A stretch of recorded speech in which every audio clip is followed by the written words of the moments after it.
Thank you for tuning in to Ponder This. This is episode 6, and today I'm going to do something a little different. I'm going to talk about two different topics. One of the topics that I'm going to talk about is perception, and the other topic that I am going to be talking about is dating. So, perception and dating kind of go hand in hand because the first way to start dating is to find a prospect. And when you're finding a prospect, perception is one of the first senses that we use with our eyes, with our ears, whatever other senses we may have depending on our physical capabilities or limitations. But I want to talk about perception because perception is the dumbest thing ever, majority of the time. And I say that because I've met so many people that my first impression of them was not at all who they were. And I came to that conclusion off of one thing and one thing only, perception. And when you first meet someone, your first conclusion about those people is based off of perception, what you perceive from what you first notice. But perception is such a dangerous thing because you can perceive one thing and not understand the intent, not understand the backstory, because everything isn't black and white. There's a lot of gray area. And when you date somebody, perception is everything. You can meet a guy and he can just look like a sweetheart. Some men and women have the sweetheart aura. It's this aura that they kind of exude, and they seem just like sweethearts.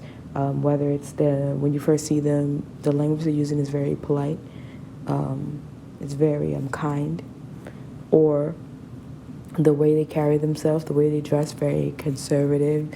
A lot of people associate sweethearts with like people who dress very preppy or very conservative, very like neat and clean, tucked in shirts and cardigans and things like that. A lot of people associate that with the sweethearts.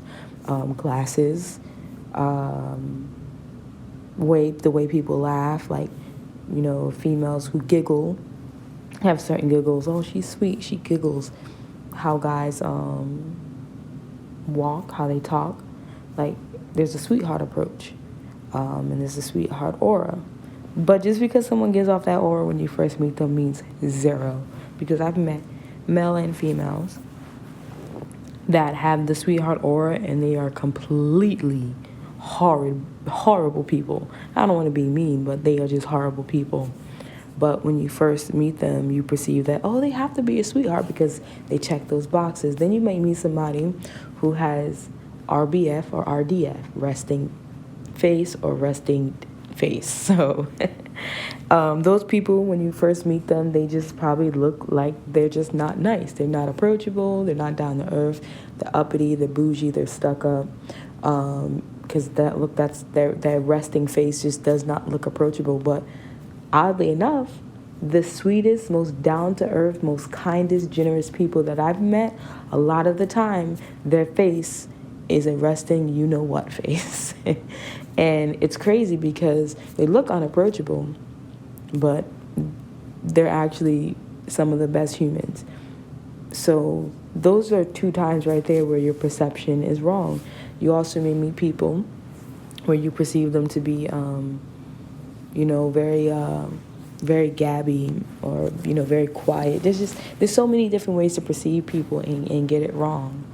And my theory on that, for instance, with the sweetheart versus the resting bee face aura, or, okay, I'll call it the sweetheart / stuck up aura.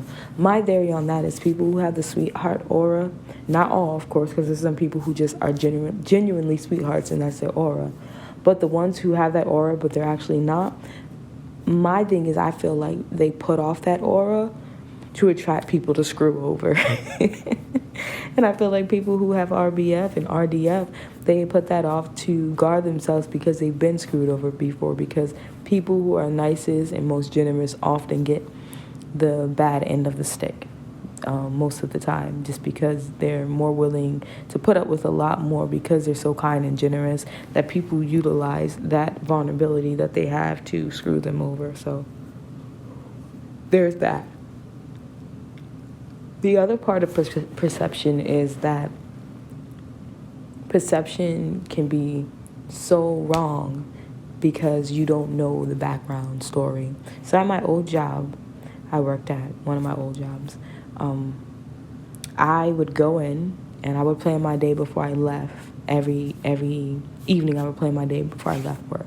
So I know what I would have to do when I come in. And I would know what I have to do to hit my numbers, hit all of my quality, everything I needed to do I knew. So I would come in the next day, and when I go to work, I'd come in, put my stuff down, because I always be early, come in, put my stuff down, go grab my tea, make my tea. I would make this tea, come bring it back to my desk, go upstairs, grab like some pistachio nuts or something to snack on, an orange or an apple, and a yogurt, come back downstairs. I'm ready to go.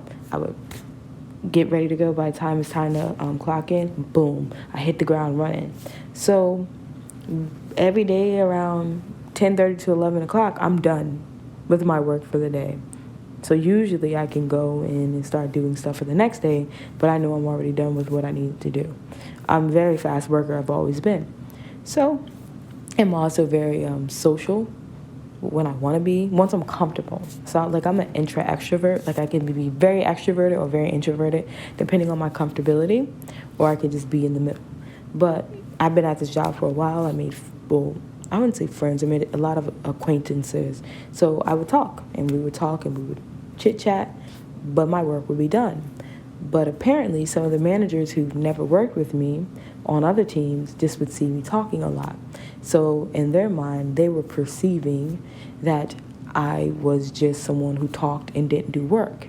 So they assumed that I wasn't a hard worker, where actually I was a very hard worker. I did all my work, and on my own, I began to ask other teams that needed extra help what they needed help with, and I would actually go in and assist other teams because my workday wasn't super busy because I was just an efficient worker. So when I was pulled aside to have a talking to because there was a manager from another team who just was not minding his business and paying too much attention to me, decided to bring up that they thought that I wasn't working hard enough or doing my work, I had to then go in a meeting where my manager came in the meeting, was like, no, actually, she's one of the hardest working people in this department. She's actually helping 3 other teams because she gets her work done pretty fast. So if you see her up talking, that means her plate is completely clear. And the manager was like, oh, well, I'm just saying because perception-wise. And I had said to him, perception can get you in a lot of trouble. He said, why would you say that? I said, because perception is very problematic, because perception doesn't have the ability to assess the gray areas and to assess everything else. It just only knows what to look at from the outside, just how someone can perceive you as a black man of color, that you are probably a thug or a drug dealer just because they see you walking down the street in the Timberlands that you're wearing today to work. You can leave this job and go walk down the street in a particular neighborhood and someone can perceive that you're a criminal and call the cops on you. That's why perception is dangerous. And he kind of like stopped. He had an attitude because I was a subordinate, which I don't like that word, but for lack of better words, I was subordinate. So he was like, what? Why would she say that? Because it's the truth, but it caused him to think. I know it did, because he came up to me later on and was like, I understand exactly what you were saying. I apologize, blah, blah, blah. Yeah, thank you. Don't do it again. So see, this is why perception is a problem. And when you start to perceive people during dating, it's a problem.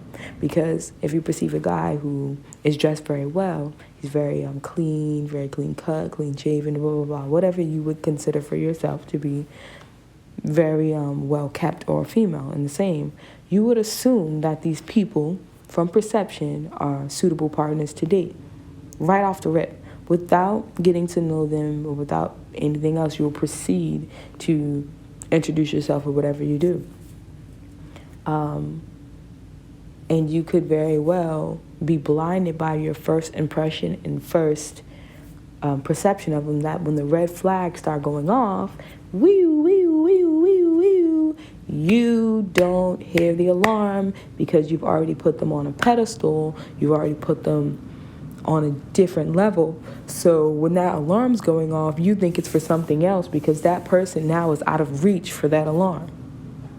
So you don't correlate the two. It's like, oh, well, no.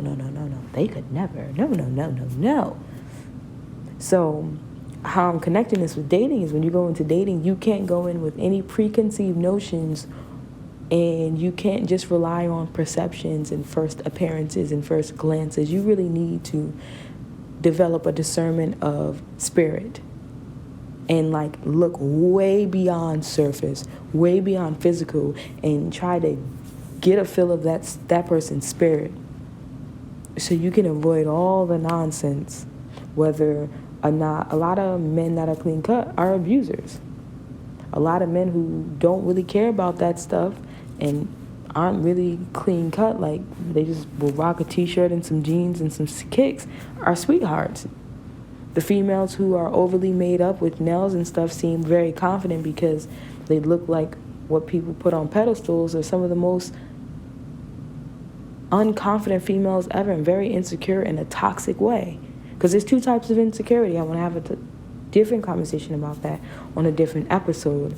But, the women that don't spend as much time on their hair and nails and all those things have a lot of confidence. And their confidence isn't relying upon how they look to the world. But people pass up good people all the time based off of perception. Like the meme that goes around, it shows a picture of a guy that's decked in designer, and then a guy that's just wearing some basic regular clothes, and it'll say their net worth, the guy in basic clothes net worth is over 400 million, the one in designers is in the negative, right? Because the person that has the money is confident enough that they know they're worth $400 million. They don't need to wear clothes to prove it. Their bank proves it. Every day they check their bank account, it's proven to them. So they don't need to prove it to the world because they just need to prove it to themselves. But the person who doesn't have money needs to prove to the world that they're doing better than what they are because they don't have the confidence. Not saying that somebody can't dress nice and buy nice things, but there's a difference between the two. There definitely is. So, but those things go in terms of dating, perception of dating. The other part of the perception of dating is how people perceive you when it's time to date, and what they think about you and how you come off. That's important. But in order to address that, you need to address this one thing. And this is the takeaway of what I want you guys to ponder on. And it's, how is the world perceiving you? Do you like that perception? Is that perception hindering you in any way, shape, or form? So ask yourself that. How does the world perceive me? Do I like that perception? And is that perception hindering me in any way, shape, or form? Once you ask yourself those questions, then you can, if you want to, do the 5 whys that I always talk about and get down to the root of what conclusion you came to. Now, bringing it back into dating, this big question that I want to ask, which may seem a little left field, but it's not, and I'll explain it after I ask, is will you date yourself? I ask that question because a lot of the time when we go into the dating world and we look at people and we use perception and we perceive whatever we want to perceive when dating that person, we come up with all these notions, we very rarely pay attention to how we come off. Because, we know the gray areas, right? But if speaking on perception only, if you can step out of yourself, step out of your body, and look at yourself, by perception only, would you date yourself? By perception of how people view you every day when you're walking down the street, how you carry yourself, those first impressions, would you date you? If you saw yourself, would you say, I would date me? And don't get deep and be like, I would date me for all. No, just keep it surface level. perception only, would you date you? By how you carry yourself. Ask yourself that question. Because you may say yes or you may say no. Now, to the people who say yes, ask yourself why you said yes. And then think about the people that you choose to date and look at them from first perception before getting to know them. What is it about them that makes you want to date them? And then see how it correlates with yourself. Then ask yourself, are those good partners? Then if you say no, you wouldn't date yourself. And now I want you to do something different. I want you to compare yourself to the people that you would date and compare yourself to the people that you wouldn't date. Then I want you to factor in the gray areas to why your perception is the way it is. Let's say your perception is, I just look mean. So like, honestly, if I saw myself with how mean I look, I wouldn't date me. But what's your gray area? Do you look mean because you're defensive because you were abused as a child? Are you a female that looks mean all the time because you grew up in a big city and you had to look mean when traveling alone so people wouldn't approach you?